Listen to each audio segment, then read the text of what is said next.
And welcome back to another edition of Coach B Weekly. We're going to get into our wrap-up editions, and the last time we had a chance to sit down with Coach B, it was after a quarterfinal win over Fairleigh Dickinson right here at the Soul Center, but a lot has happened since that last time we talked, Coach B.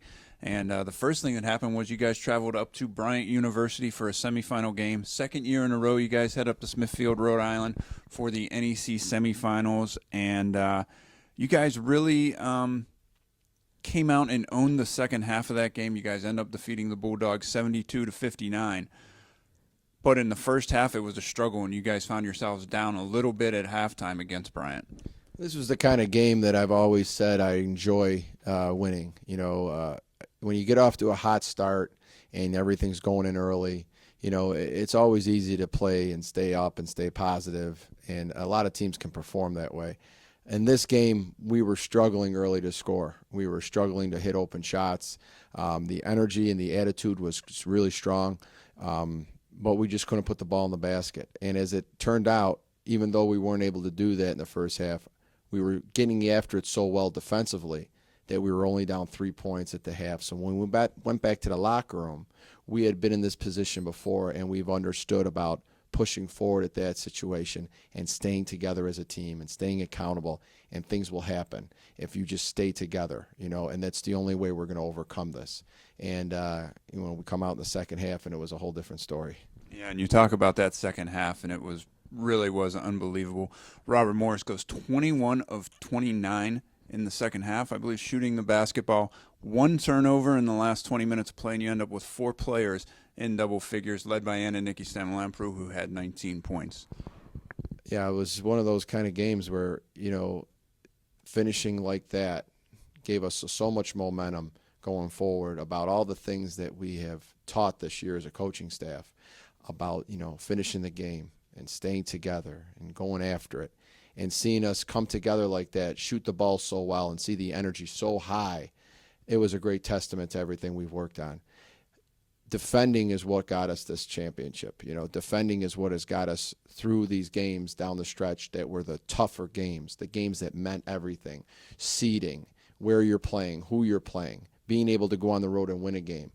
It was the mentality that at the end of the season we had, that we captured, and that second half at Bryant was a great moment for us as far as going into the hostile environment of a road game in the NEC semifinals and coming away with a victory, not just pulling it off, but pulling away. And that theme is something that you talked about, defense and a hostile environment. And with that win at Bryant, you were faced again with a hostile environment when you traveled to Fairfield, Connecticut against Sacred Heart. But before we talk about the game, you guys ended up staying in Connecticut for 3 days before you played in that championship game. And how do you think that decision kind of played out, and how did you guys arrive at that decision not to make the trip back to Pittsburgh and then back out for the championship game? It was a tough decision. At first, this is a situation where we like to stay in our routines as much as possible, but, no matter what we did, we were going to be out of routine. Coming back home, being home for a day and a half, getting back out and flying back out to, Connecticut when we were just in Rhode Island, that would have been out of our routine also. So our biggest focus was what was going to keep our players most comfortable, what was going to keep them most focused on the task at hand. And we were on spring break, so there was no classes to be missed. And that's obviously a number one priority for us as academics, and making sure they're in their class if they can be. And we decided to stay out there. And, the weather was great. Accommodations were great. We always stay well at the hotels we stay in. And, we were comfortable, and that was good. We were able to practice out there. We were able to do our film sessions in the conference rooms, and we knew that they were getting a good night's sleep, and we were able to control their emotions because everyone was so anxious to play that game, and that wait was tough, but staying out there was a great decision. All right, now let's get to that hostile environment. The William H. Pitt Center in Fairfield, Connecticut, has not been a friendly place to the Colonials, had not won there since 2008 when you went into that game. It's loud. They draw a good crowd. Their band is loud. Just a tough environment to play in. Yeah, as we went into the game, I kept telling the team when we had chances to sit down and talk, or we were, going over strategy, that you got to stop thinking about all the all the festivity of this. It's not a situation where you want to enjoy all the festivities like a fan. You want to stay focused in on what you're doing. They're coming to see you. The bands are coming to play for you. Okay, all that is going to be here today and gone tomorrow. We're going to be together after this, and we're going to have to look ourselves in the mirror and say, hey, did I go out there and focus and do everything I could to win this game? We wanted a challenge. Every game that we played in this conference tournament up until this point was a challenge. FDU we were 0-2 against in the regular season. Bryant, we lost to them out of third place, and they had every motivation in the world to want to beat us because we ended their season at third place last year, and we also ended their season the year before that at our place. So we knew that they had that extra motivation. And our team was responding to these challenges. So now going into Sacred Heart, that we haven't won since in 2008, before these players even thought about being at Robert Morris. That was a very historical fact that was going to be something that we had to put way behind us and say, we're going out there to win this game. Not worry about any game that happened in the past, not worried about anything that's going on around us. We are going to zone out into these lines, and that's all we're going to care about. And the players really wanted to just go out there and win the game for the challenge of the game. Nothing to do with anything else. Nothing to do with holding the trophy. Nothing to do with championship. It had to do with we wanted to be the better team on that day, and we wanted to outwork them. And that was our mindset going in. And I'll tell you, the one place that your team did rise to the challenge and that they were better at than Sacred Heart was on the defensive end of the floor. And that defensive effort that you guys gave at the Pitt Center in that environment, while you struggled a bit offensively, the defense never wavered. Yeah, it was something that we had a real gut check at one point this season. We were playing different defenses. We were mixing things up. And as much as you could say, well, against one team it's good to play this, and another team it's good to play this, we had to become better at one thing. And we had to have more accountability to say, we're going to do this. I don't care if this player is quicker off the dribble. I don't care if this player shoots the ball real well. This is how we're going to adjust in what we do.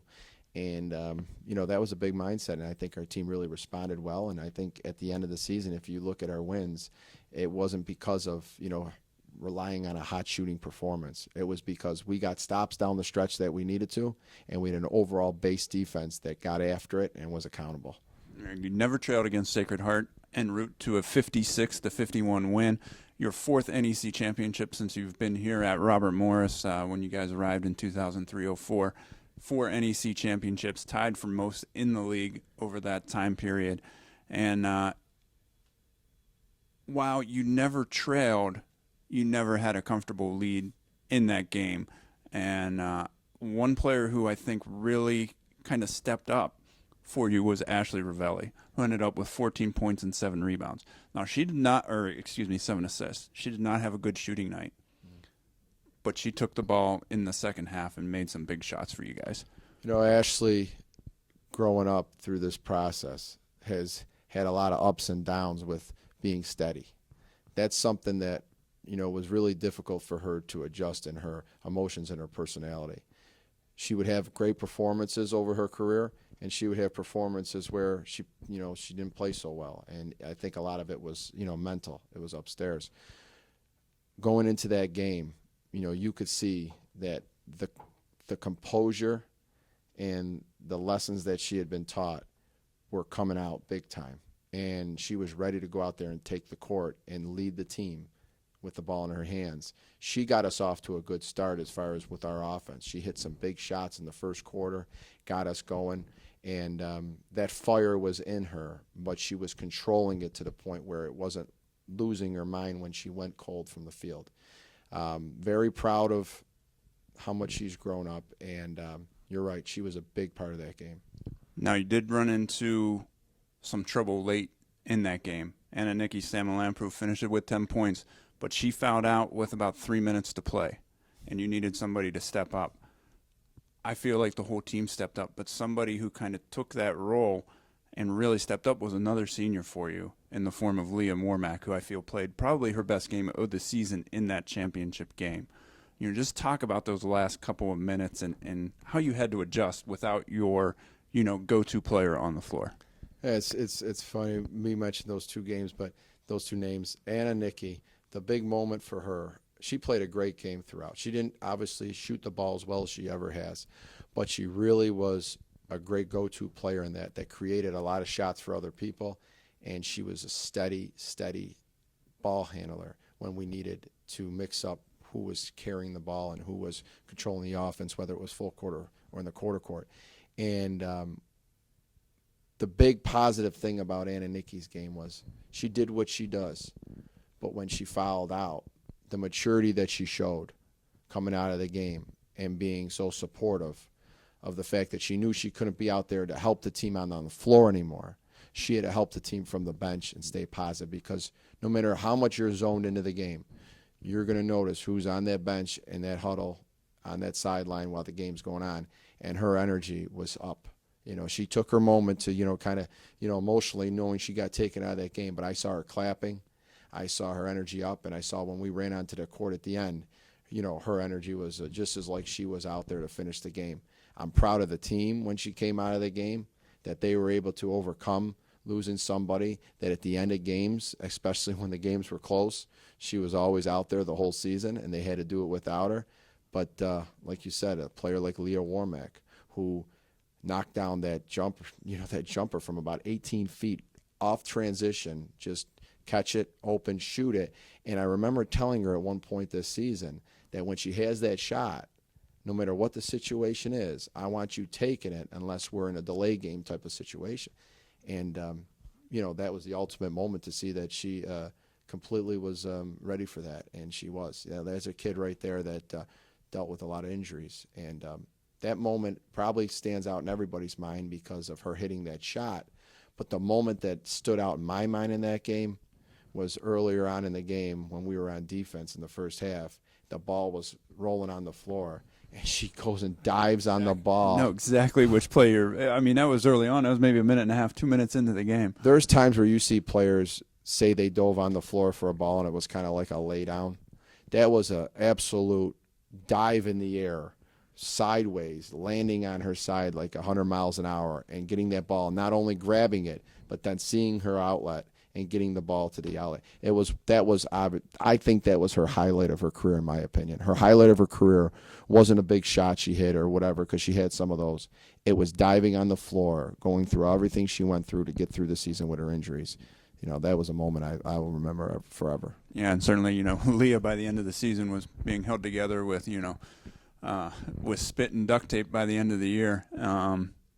But she laid it all out in that championship game, and a couple big moments late, in addition to Leah's long jumper. Ashley Ravelli knocked down a pair of clutch free throws to put you up 3, and then Janae Brown was able to get a steal and ice the game late with 2 free throws to give you that 5-point victory. Yeah, closing the game out was something that this year we had a very strong concept for. We had a very strong concept for the type of team that we were going to put on the floor, whether it was going to be a small and quick team, an athletic team, a team that was more physical. We understood closing out the games, and players that didn't even get a lot of minutes during the bulk of the game were always ready to know that they were going to be coming out in the end of the game to get stops. So, having Randy Jackson out on the court that we were able to switch with, and she was guarding a post player on, the last possessions. Having Janae out there to get out there and jump a gap or to get the big rebound or the steal. That was what was proud of this team, is that they all knew that they had their roles. And, whenever they were called upon, they had to do what was asked of them, and that was a great finish.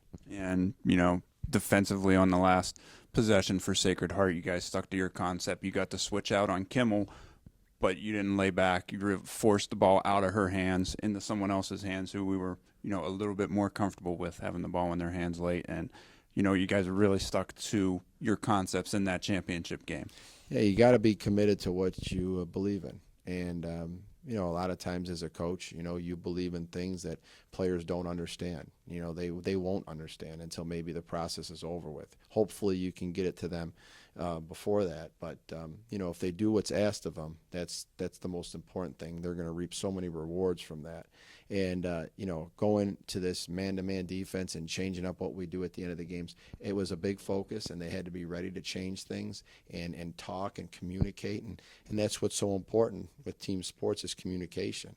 whatever we do, that communication had to be strong at the end of the game, whether we were switching, whether we were staying with our man, whatever we had in line for them, it was going to be the communication, not really what we did, but how we did it.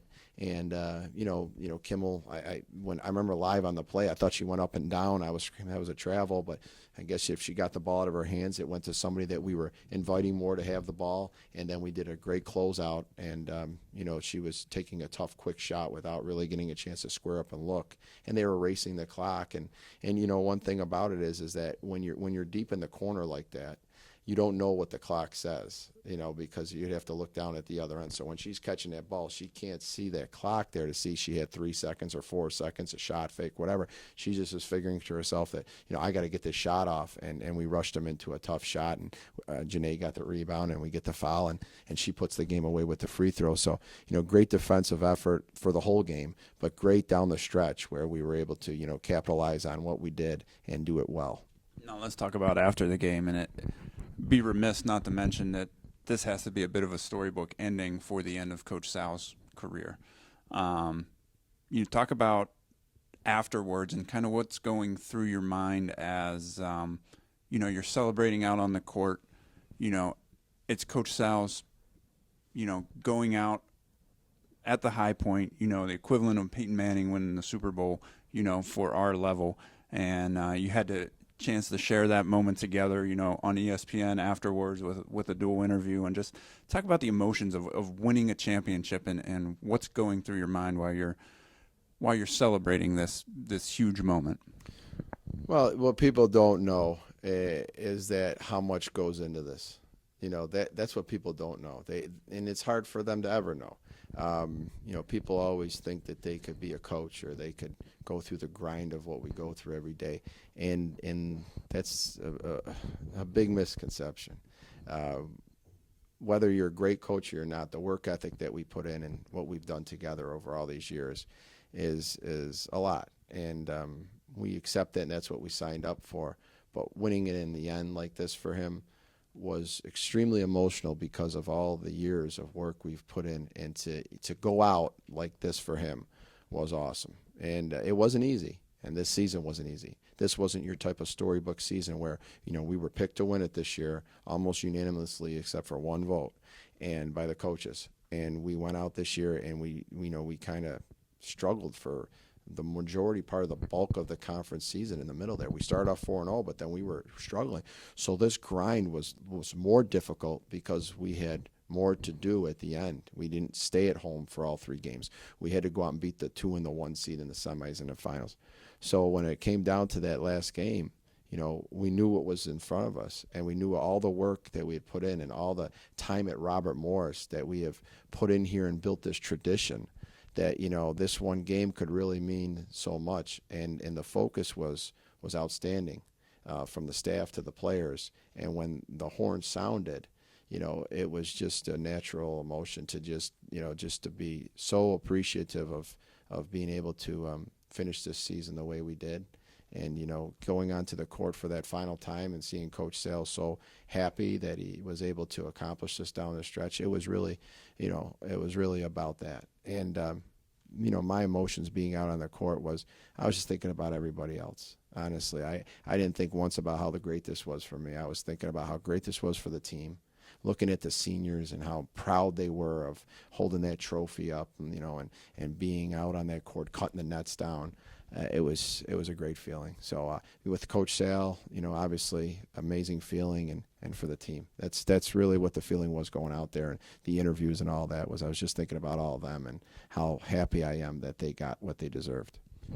For RMUcolonials.com and for Coach Charlie Buscalia, I'm Ken Baker.